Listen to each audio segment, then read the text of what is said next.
पिछले 8 सालों से केंद्रीय जांच एजेंसियां काफी एक्टिव हो गई हैं। लगातार छापेमारी हो रही है। हर कुछ दिनों में एक खबर सुनने को मिल ही जाती है कि केंद्रीय जांच एजेंसी ने छापेमारी की। हालांकि अच्छी बात है, एजेंसियों का काम है हमेशा सक्रिय रहना। लेकिन हैरानी की बात यह है कि ये एजेंसियां सिर्फ विपक्षी दलों के खिलाफ ही एक्टिव हैं, या फिर वो लोग एजेंसियों के निशाने पर हैं जो सरकार की मुखालफत करते हैं। और ऐसे एक या दो नहीं, अनगिनत उदाहरण हमारे सामने हैं। दिल्ली से लेकर महाराष्ट्र, पश्चिम बंगाल हो या बिहार, जहां जहां भी पिछले कुछ दिनों में जांच एजेंसियां एक्टिव दिखी हैं, सभी जगह विपक्षी नेताओं पर ही शिकंजा कसा गया है। चाहे वो सत्येंद्र जैन हो या संजय राउत, नवाब मलिक या भोला यादव या फिर पार्थ चटर्जी। तो अब सवाल ये उठता है कि क्या सरकार अपने निजी फायदे के लिए जांच एजेंसियों का इस्तेमाल कर रही है? क्या राजनीतिक हथियार बन गई हैं जांच एजेंसियां? सरकार इन एजेंसियों के जरिए विपक्ष की आवाज को दबाना चाहती है। विपक्ष को डराकर कमजोर करना चाहती है सरकार। क्या बीजेपी नेताओं के गुनाहों को छुपाती है सरकार? इन सभी सवालों पर हम अपनी आज की स्पेशल रिपोर्ट में चर्चा करेंगे। नमस्कार, मैं अंशिता श्रीवास्तव हाजिर हूं। तो आइए जानते हैं कि आखिर इन एजेंसियों के जरिए क्या करना चाहती है मोदी सरकार। जिस तरह से पिछले कुछ सालों में जांच एजेंसियां या तो उन लोगों को अपने निशाने पर ले रही हैं जो विपक्ष के नेता हैं, या फिर उनके जो करीबी हैं, और तीसरे वो जो केंद्र सरकार की मुखालफत करते हैं, उनके खिलाफ आवाज उठाते हैं, उनकी गलत नीतियों पर सवाल खड़े करते हैं। विपक्ष बार बार सरकार पर गंभीर आरोप लगाता है कि केंद्र अपनी शक्तियों का गलत इस्तेमाल कर रहा है, लेकिन बावजूद इसके सरकार की ये मनमानी जारी है। ऐसे में अब केंद्र के खिलाफ विपक्ष का गुस्सा फूट पड़ा है। दरअसल ये सब हुआ है सोनिया गांधी की ईडी दफ्तर में हुई पेशी के बाद। जब आंच सोनिया गांधी पर आई तो उनके सम्मान में पूरा विपक्ष एकजुट हो गया। इतना ही नहीं, विपक्ष ने सरकार के खिलाफ साझा बयान भी जारी किया था। विपक्ष ने कहा था, मोदी सरकार अपने राजनीतिक विपक्षियों और आलोचकों के खिलाफ जांच एजेंसियों का दुरुपयोग कर प्रतिशोध का अभियान चला रही है। कई राजनीतिक दलों के बड़े नेताओं को जानबूझकर निशाना बनाया जा रहा है और अभूतपूर्व तरीके से उत्पीड़न किया जा रहा है। हम इसकी निंदा करते हैं और समाज के ताने बाने को बिगाड़ने वाली मोदी सरकार की जन विरोधी, किसान विरोधी, संविधान विरोधी नीतियों के खिलाफ सामूहिक लड़ाई को तेज करने का संकल्प लेते हैं। दरअसल विपक्षी दलों के नेताओं के घर, ऑफिस और उनके करीबी ईडी की रडार पर ही रहते हैं। ऐसे में जांच एजेंसियों की कार्रवाई को लेकर विपक्षी दल के सब्र का बांध अब टूट चुका है। इतना ही नहीं, विपक्ष का तो यहां तक आरोप है कि जब भी सरकार मुश्किल में होती है वो जांच एजेंसियों की मदद लेती है, और जैसे ही सरकार मुश्किल से निकलती है तो जांच एजेंसियों की कार्रवाई भी ठंडे बस्ते में चली जाती है। मोदी राज में तो जैसे जांच एजेंसियों को खुली छूट मिल गई है, लेकिन सिर्फ विपक्षी नेताओं के खिलाफ। अगर कोई विरोधी दल का नेता जिसके खिलाफ जांच चल रही हो वो दल बदलकर बीजेपी में आ जाए तो उसके खिलाफ जांच ठंडे बस्ते में भी डाल दी जाती है, जबकि विपक्षी दल के नेताओं पर तो संदेह मात्र पर ही बड़ी कार्रवाई हो जाती है। घंटों उनसे पूछताछ चलती है। इसे लेकर अब विपक्षी दलों ने एकजुट होकर सवाल उठाए हैं और राष्ट्रपति द्रौपदी मुर्मू को एक पत्र लिखा है, जिसमें विपक्षी दलों ने आरोप लगाया है कि मोदी सरकार जांच एजेंसियों का निरंतर और तीव्र दुरुपयोग कर रही है। दरअसल पिछले कुछ सालों में जिस तरह से जांच एजेंसियों की छापेमारी की संख्या बढ़ी, उसने जम्मू कश्मीर के पूर्व मुख्यमंत्री फारूक अब्दुल्ला, कांग्रेस प्रमुख सोनिया गांधी और पश्चिम बंगाल की मुख्यमंत्री ममता बनर्जी के भतीजे सांसद अभिषेक बनर्जी से पूछताछ के मामलों ने विपक्ष को इन एजेंसियों के साथ केंद्र और बीजेपी को कटघरे में खड़ा करने का मौका दे दिया है।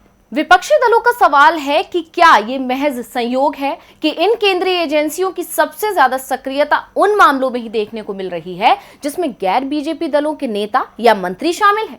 क्या ये भी संयोग है कि पार्टी बदलकर बीजेपी का दामन थामने वाले नेताओं के मामले में इन एजेंसियों की धार कुंद पड़ जाती है? हाल के कई मामलों को ध्यान में रखें तो विपक्ष के आरोपों में दम नजर आता है।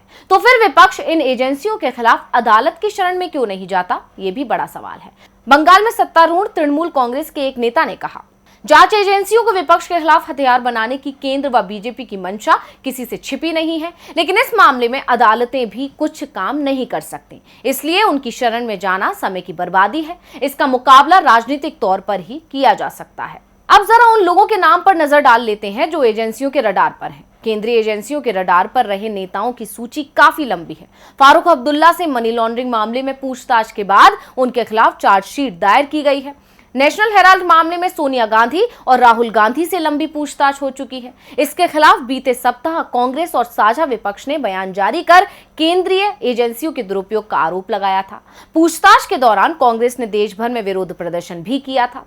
3 साल पहले राष्ट्रवादी कांग्रेस पार्टी के प्रमुख शरद पवार को भी ईडी ने समन भेजा था। हाल में शिवसेना सांसद संजय राउत और अनिल परब से भी पूछताछ की गई है। आम आदमी पार्टी के सत्येंद्र जैन मनी लॉन्ड्रिंग के मामले में जेल में बंद हैं। अब अगर बात बंगाल की करें तो यहां लंबे अरसे से चिटफंड और कोयला खनन घोटाले की जांच के बावजूद सीबीआई या ईडी किसी विपक्षी नेता के खिलाफ अब तक कोई ठोस सबूत पेश नहीं कर सकी है। लेकिन फिर भी कथित कोयला खनन घोटाले में मुख्यमंत्री ममता बनर्जी के भतीजे अभिषेक बनर्जी ईडी के बुलावे पर कई बार पूछताछ के लिए उपस्थित हो चुके हैं। अभिषेक बनर्जी ने कहा, ईडी और सीबीआई बीजेपी की सबसे बड़ी सहयोगी बन गई है। राजनीतिक रूप से हमारा मुकाबला करने में नाकाम रहने के कारण पार्टी राजनीतिक हथियार के तौर पर इन एजेंसियों का इस्तेमाल कर रही है। तृणमूल कांग्रेस के प्रवक्ता कुणाल घोष कहते हैं, दिलचस्प बात यह है कि बंगाल के शारदा और रोज वैली चिटफंड घोटाले में शामिल बीजेपी के नेताओं को अब तक एक बार भी पूछताछ के लिए नहीं बुलाया गया है। यह अपने आप में केंद्रीय एजेंसियों के दुरुपयोग का सबूत है। यानी जांच एजेंसियों का ये खेल लंबे समय से चल रहा है और खास बात यह है कि इन एजेंसियों को खास सफलता हासिल नहीं हो सकी है। ऐसे में अब विपक्ष खुलकर सरकार की इस नीति और मनमानी का विरोध कर रहा है, जिसके चलते 10 प्रमुख विपक्षी दलों ने राष्ट्रपति द्रौपदी मुर्मू को भेजे पत्र में सरकार पर केंद्रीय एजेंसियों को हथियार के तौर पर इस्तेमाल करने का आरोप लगाया। उनका आरोप है कि असली मुद्दों से जनता का ध्यान भटकाने के लिए सरकार विपक्ष के खिलाफ एजेंसियों का इस्तेमाल कर रही है। पत्र में कहा गया, कानून को बिना किसी डर या उत्साह के लागू किया जाना चाहिए, लेकिन इसका इस्तेमाल नहीं किया जा सकता।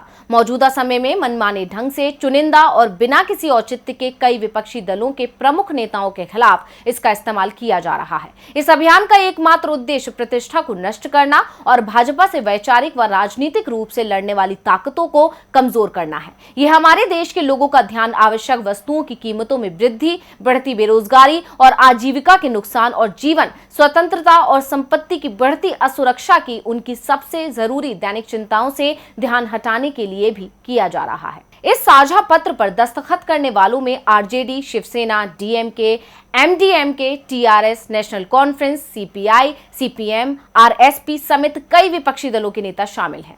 विपक्ष ने अपने पत्र में बीजेपी नेताओं पर भी गंभीर आरोप लगाए। साथ ही कहा, सरकार अपने नेताओं को बचाती है। अब विपक्ष के इन आरोपों में कितनी सच्चाई है, ये बड़ा सवाल है। तो आपको बता दें कि अपने पत्र में विपक्ष ने बीजेपी के उन नेताओं के नाम का भी जिक्र किया है जिनके दामन पर दाग और भ्रष्टाचार में शामिल होने के आरोप लग चुके हैं। उनमें कर्नाटक के पूर्व मुख्यमंत्री बीएस येदियुरप्पा के अलावा असम के मुख्यमंत्री हिमंता बिस्वा शर्मा और मध्य प्रदेश के मुख्यमंत्री शिवराज सिंह चौहान के अलावा कर्नाटक के ही रेड्डी बंधु शामिल हैं। रेड्डी बंधुओं पर तो 16,000 करोड़ से ज्यादा के खनन घोटाले में शामिल होने का आरोप है। हिमंता बिस्वा शर्मा के कांग्रेस में रहते बीजेपी ने उन पर अमेरिकी कंपनी लुइस बर्गर को ठेके सौंपने के आरोप लगाए थे। उनके बीजेपी में शामिल होते ही ये मामला ठंडे बस्ते में चला गया। बहुचर्चित व्यापम घोटाले का अब कहीं जिक्र भी नहीं होता। सीबीआई इस मामले में शिवराज सिंह चौहान को क्लीन चिट दे चुकी है। इसी तरह उत्तराखंड के पूर्व मुख्यमंत्री रमेश पोखरियाल निशंक और शिवसेना नेता नारायण राणे के खिलाफ भी कई मामले थे, लेकिन राणे के बीजेपी में शामिल होने के बाद अब उनके खिलाफ मामलों की चर्चा नहीं होती। इतना ही नहीं, विपक्ष का साफ तौर पर कहना है कि दोनों केंद्रीय एजेंसियों की हाल की कार्रवाइयों से साफ है कि बीजेपी और गैर बीजेपी दलों के नेताओं के खिलाफ जांच के मामले में उनका रवैया अलग अलग है। यही वजह है कि विपक्ष इन एजेंसियों के कामकाज पर राजनीतिक बदले की कार्रवाई का आरोप लगा रहा है।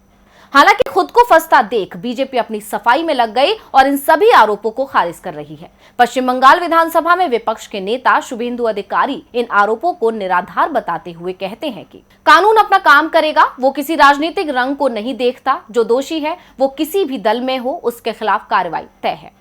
अब भले ही बीजेपी कितनी ही सफाइयां दे ले, लेकिन सच्चाई तो सभी के सामने है ही और विपक्षी दलों का सरकार के खिलाफ ये रौद्र रूप बता रहा है कि अब विपक्ष डरने वाला नहीं है। साथ ही विपक्ष की ये एकजुटता 2024 में मोदी सरकार के खिलाफ आने वाली आंधी का संकेत है। तो आज के इस स्पेशल रिपोर्ट में बस इतना ही। फिर हाजिर होंगे एक और स्पेशल रिपोर्ट के साथ। नमस्कार।